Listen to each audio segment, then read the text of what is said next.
मैं आफ़ाक अहमद, ये देश है मेरा शो में आपका स्वागत है। दोस्तों, आज इस शो को लेकर हम शुरुआत करते हैं। हिंदुस्तान के जो हालात है, उस पर हम चर्चा करेंगे। चर्चा करने के लिए हमारे साथ मौजूद हैं, मध्य प्रदेश से द स्ट्रीम के संपादक और संस्थापक मंसूरी साहब, ये हमसे चर्चा के लिए बात करने के लिए तैयार हैं। अरशद साहब, हमारी आपको आवाज़ आ रही है? जी हाँ, मैं सुन पा रहा हूँ आपको। अच्छा जी, आज जो हालात हाज़िरा मौजूदा हालात पर हम बात करेंगे, गुफ्तगू करेंगे इस पर। हम ये सबसे पहले जानना चाहेंगे कि हिंदुस्तान के अंदर जो आंकड़े कोरोना वायरस के 90 लाख के पार होते जा रहे हैं, हम आपसे एक छोटा-सा सवाल जानना चाहेंगे कि कोरोना वायरस क्या है और इसकी हकीकत क्या है? 2 तरह की चीज़ें हैं कि 90 लाख के पार हैं और संभावना 1 करोड़ पार होने की है।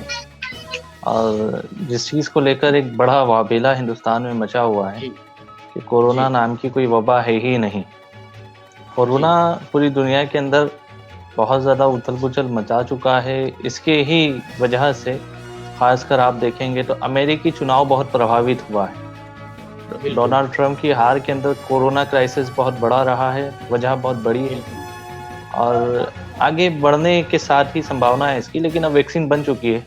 2 टर्किश मूल जी, के लोगों ने, जो हस्बैंड वाइफ हैं, तुर्की मूल के निवासी हैं वो लोग, उन्होंने वैक्सीन बना ली। जी। जनाब, मैं जानना चाहूँगा आपसे ये एक छोटा-सा सवाल कि पूरे हिंदुस्तान में कोरोना वायरस के जो आतंक है, वो सबसे ज़्यादा दिल्ली में है और दिल्ली में क्या वजह है कि ये आतंक थम ही नहीं रहा है, कोरोना वायरस बड़े ज़ोरों-शोर में अपना काम कर रहा है? 2 तरह की चीज़ इसके फैलने के अंदर अहम तरीन रहती हैं। एक है कम्युनिटी स्प्रेड और दूसरा है कम्युनल एसेसन, जिसे आप 2 जी। तरीके से देख सकते हैं। एक, हेलो? आप मुझे सुन पा रहे हैं? जी, मैं सुन पा रहा हूँ, बोलिए। सबसे बड़ी चीज़ ये है कि कोरोना के फैलने के अंदर, इस वबा के फैलने के अंदर 2 चीज़ें अहम तरीन हैं। एक कम्युनिटी स्प्रेड, यानी जब आप व्यक्तिगत तौर पर आवाम के अंदर जाते हैं, भीड़-भाड़ वाले इलाकों में जाते हैं हुँ, और आपको पता नहीं होता है कि आप हुँ, कोविड पॉज़िटिव हैं।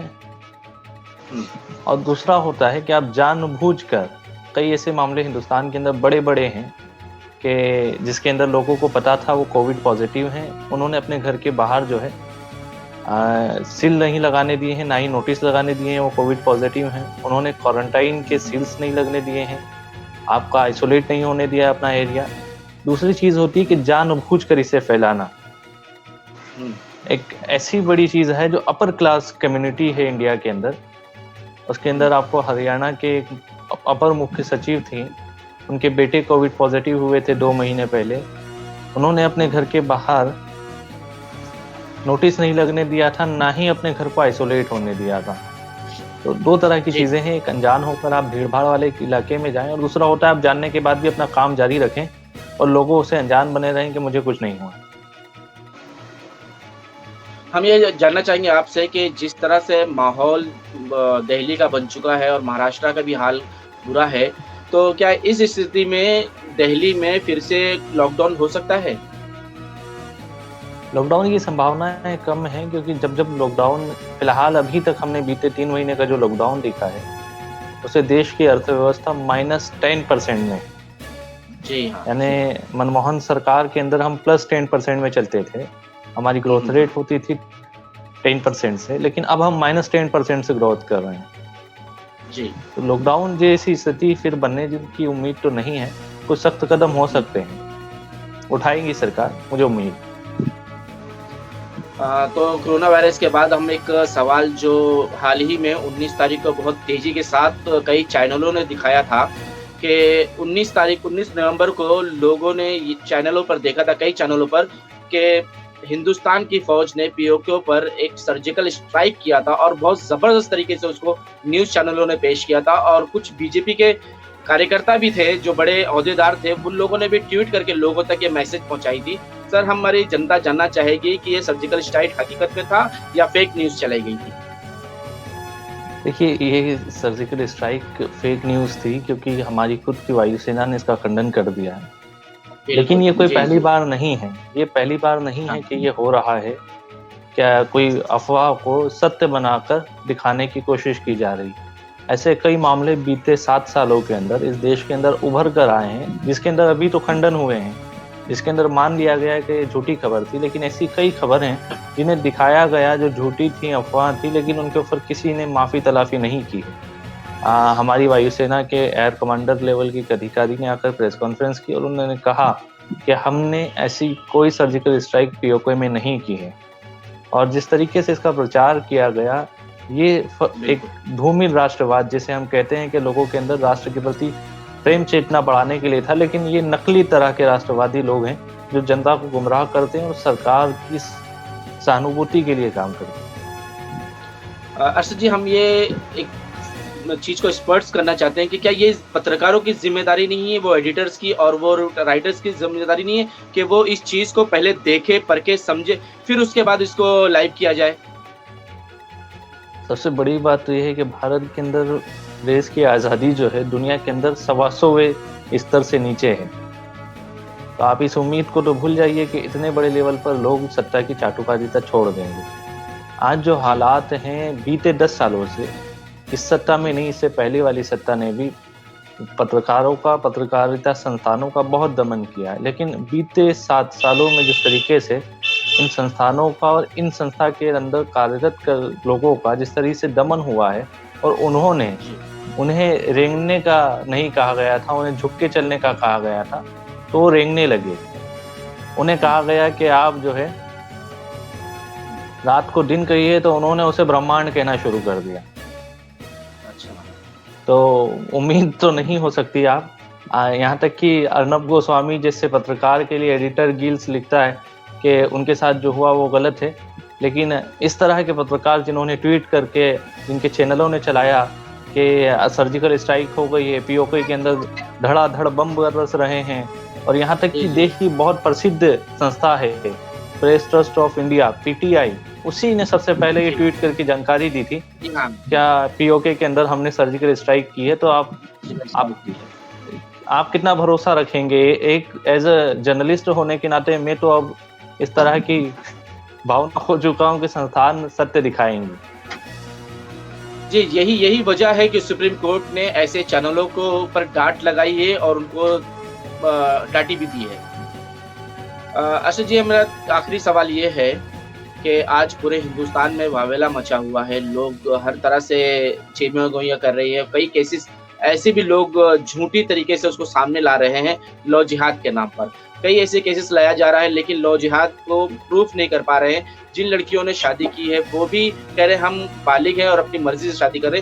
तो मैं जानना चाहूँगा आपसे, अपने दर्शकों को ये बताना चाहूँगा कि लॉ जिहाद क्या है और क्या इस पर कानून बनना चाहिए, और कानून बने भी तो क्या कि एक मजहब पर बने या सब पर बने?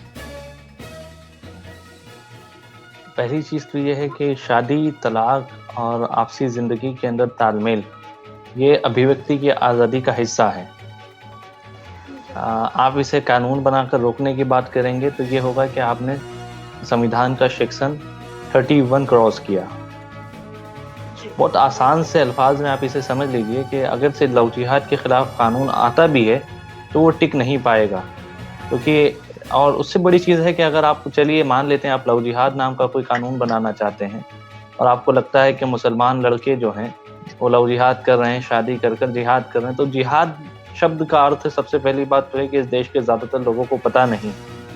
जिहाद जो है एक अरबी शब्द जहद से निकला है, जिसका आर्थिक शब्द होता है, शाब्दिक अर्थ होता है कि संघर्ष करना। तो अब शादी के अंदर कौन सा संघर्ष हो गया?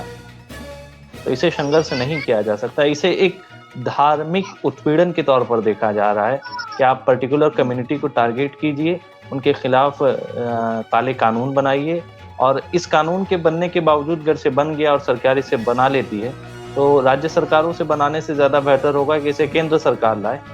और इसे लाने की ज़रूरत क्या है? आप इंटर कास्ट मैरिज कानून को ख़त्म कर दीजिए, आप अंतरजातीय विवाह को ख़त्म कर दीजिए, और उसके बाद कहिए कि इस देश के अंदर जो जिस समाज से है वो उसी समाज में शादी कर सकेगा। रही सही बात, अगर से आप अगर लव जिहाद का कानून बनाते भी हैं तो सबसे बड़े मुजरिम इसके जो होंगे वो मौजूदा सत्ता के लाडले मुख्तार अब्बास नकवी और शाहनवाज हुसैन होंगे, जिन्होंने इंटरकास्ट मैरिज की है तो सबसे पहले कार्रवाई इन दोनों पर होना चाहिए।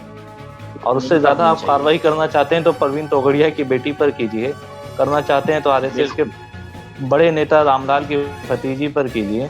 तो इस तरीके की ये सिर्फ एक बहुत आसान सी चीज़ है कि मौजूदा सरकार के पास इकोनॉमिकल क्राइसिस जो बड़ा है, रोजगार खतरे में आया है लोगों का, लोग बेरोजगारी से जूझ रहे हैं, महंगाई बढ़ रही, तो आप क्या करेंगे? बहुत आसान तरीका होता है कि आप लोगों को बेवजह की बातों में उलझा दीजिए और उसी से चलते रहिए आपका। और ये जिस तरीके से ये लोग इसको बढ़ाना चाह रहे हैं, लव जिहाद को प्रमोट कर रहे हैं, और इस तरह के केसेस जो हैं देश के अंदर, अभी तक मेरे पास आंकड़ा है यूपी का, 25 ऐसे केसेस थे जिनमें से 23 केस के जो लोग हैं वो बरी हो चुके हैं। पुलिस के पास ऐसा कोई भी सबूत अभी तक हाथ नहीं है कि वो साबित कर सके कि इन लोगों ने किया है। और जिन लड़कियों के साथ हुआ है उन्होंने खुद ने कहा है कि हमने अपनी मर्जी से किया है। और आप अंतरजातीय विवाह को आप एक तरफ आप मिजोरम और असम के अंदर आप कहते हैं कि अंतरजातीय विवाह से जो है काम बढ़ेगा, सामाजिक सौहार्द बढ़ेगा, लोग आपस में तालमेल बढ़ेंगे। उसके बाद आप कहते हैं कि जनाब ये लव जिहाद है। तो आप जिहाद शब्द को एक वावेला बनाकर पेश करना चाहते हैं कि जिहाद माने युद्ध है, जंग है, ये शादी कर कर जंग करना चाह रहे हैं, ऐसा करना चाह रहे हैं। आप लव जिहाद कानून बना रहे हैं तो फिर अगर से किसी की हिंदू लड़के ने मुस्लिम लड़की से शादी की तो आप उसे घर वापसी क्यों कहते हैं? उसके ऊपर क्या कार्रवाई करेंगे आप? ये दोगलाई तरह की नीतियां हैं, जो दोहरी नीतियां हैं, जो लोगों को सिर्फ परेशान करने के लिए और ध्यान भटकाने के लिए है। आप देखिए दिन दिन भर इसी मुद्दों पर बहसें चलती हैं, तो होता क्या है? आपने कभी देखा है कि बीते 2 महीनों से जो पंजाब के अंदर किसान आंदोलन चल रहा है, उससे जो रेल मार्ग प्रभावित हुआ है, उससे केंद्र और राज्य सरकार को 40,000 करोड़ रुपए का नुकसान हुआ है। आप ये खबर क्यों नहीं दिखाते हैं? 40,000 करोड़ रुपए आप किसानों की भलाई के लिए लगा देते, आप उन लोगों को मुआवजा देते, वो कानून वापस ले लेते, तो 40,000 करोड़ रुपए से आप 10 एम्स खड़े कर सकते हैं, आप 10 जेएनयू खड़े कर सकते हैं, आप 10 आईआईएम खड़े कर सकते हैं। 40,000 करोड़ रुपया कोई छोटी रकम नहीं होती। तो आपने 2 महीने के अंदर अपनी अडिगता की वजह से, बेवजह की फिजूल बातों की वजह से आपने देश का 40,000 करोड़ रुपया नुकसान किया। जी, यही बातों से, वरना क्या है कि कई ऐसी शादियां भी है जो हिंदू लड़कों से मुसलमान लड़कियों ने शादी की है, उनके बारे में कोई ऑब्जेक्शन नहीं लिया गया। लेकिन जहां पर मुसलमान की बात आती है तो लोग उसको एक वावला बना दिया जाता है और लोग उसको फ्रंट लाइन पे लाकर बड़े जोश और खोश से किया जाता है। तो आपका ये कहना है कि अब जब कानून बने तो दोनों के लिए कानून, हर मजहब के लिए बनाया जाए। बहुत बहुत शुक्रिया। कानून बनाने की आवश्यकता उस वक्त होगी जब आप दोनों तरफ देखेंगे। आप देखिए, एक बहुत आसान सी चीज समझिए, भारत एक लोकतांत्रिक धर्मनिरपेक्ष राष्ट्र है। यहाँ पर आप एक प्रमुख धर्म की भावनाओं के साथ खिलवाड़ नहीं कर सकते, ना ही एक प्रमुख धर्म की भावनाओं को आगे रख सकते हैं और ना ही किसी की भावनाओं को परे कर सकते हैं। आप कानून बनाने से बेहतर होगा, मेरा मौजूदा केंद्र सरकार और राज्य सरकारों को बेवजह के झुनझुने बजाने से बेहतर एक सुझाव है कि आप इंटरकास्ट मैरिज एक्ट खत्म कर दीजिए। आप उसको अपराध घोषित अपने आप हो जाएगा, वो अपने आप अपराध घोषित हो जाएगा। आप लव जिहाद पर कानून क्यों बनाना चाहते हैं? आप घर वापसी पे कानून बनाइए। आप घर वापसी नाम का शब्द क्यों यूज करते हैं? आप घर से कोई मुस्लिम लड़की किसी गैर मुस्लिम लड़के से शादी करती है तो आप कहते हैं वो घर वापसी है। आपके जुड़े मौजूदा सरकार से जुड़े हुए संगठनों के नेता कहते हैं कि आप शादी करेंगे तो हम 50,000 रुपये अनाउंस करते हैं, हम 1 लाख रुपये अनाउंस करते हैं, आप आइए, रहने खाने की जगह देंगे। और घर से कोई मुस्लिम लड़का जबरदस्ती नहीं, लड़की की सहमति से शादी करता है तो आप कहते हैं कि लव जिहाद है।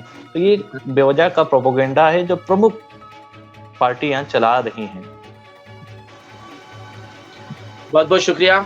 ये मध्य प्रदेश से अरशद मंसूरी साहब हमसे जुड़े हुए थे, जो मौजूदा हालात पे बात कर रहे थे। इस बात में आज तक के लिए इतना ही।